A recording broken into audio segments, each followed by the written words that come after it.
Do you find yourself frustrated with deadlines on projects because you don't know when to start them? Or do you find yourself guessing a start date and not being able to follow through on a schedule? In today's video, I'm going to show you how ProjectHub can help you save time and money by calculating the perfect project schedule. ProjectHub creates an airtight schedule that is easy to follow and accounts for contingency, holidays, and time off. Alright, let's dig into it.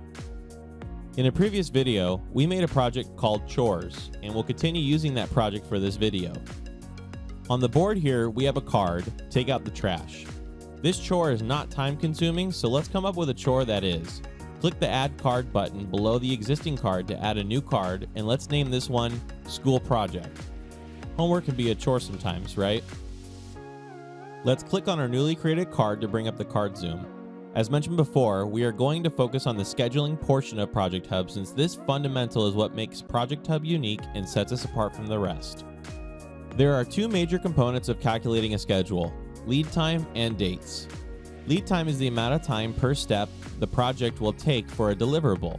An example here would be that it takes 3 days to complete this project. The lead time is therefore 3 days. Dates are just that, the start and end date of the project, accounting for buffer or contingency if applicable. Let's start by hovering over the dates attribute. Let's click on Edit. On the dates dialog, you'll notice you can only set a due date, and this is normal. ProjectHub calculates the start date for you based on the due date and the lead time to complete this project. Before we set a due date, let's click the clock icon to set the lead time for this project.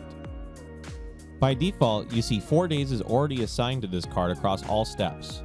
That's because these lead times are being set by the steps we created in a previous video. You could change these times per card, so for this example, we could set planning to 1 day, review to 1 day, and in progress to 1 day. Now we have a total of 3 days lead time across all steps, 1 day per step. Click the check mark to save your lead time. Now let's set a due date. I will set this card as due on the 30th. You will notice that the calculated start date now appears after selecting the due date, and that it's telling me I should have started this project yesterday. This is because the project is using a calendar, and that it's taking into account weekends and holidays. Let's click the check mark to lock in the schedule. On the dates attribute, notice the timeline appear.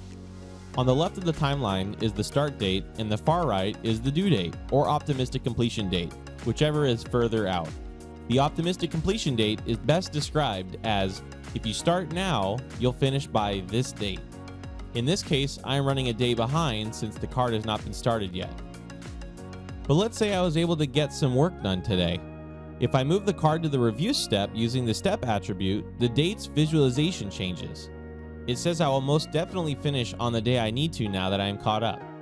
ProjectHub takes into account the time spent on the card at the current step and the step it's at as a whole, so you can visualize your progress from start to finish. Let's say I finish this card and archive it as complete. You'll see the date visualization does not change much, if at all, and this is because it is not a progress bar.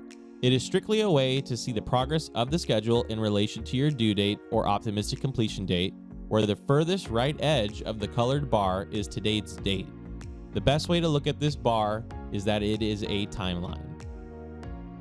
That's it for today, guys. If you have any questions or comments, please leave them below and visit ProjectHub.com.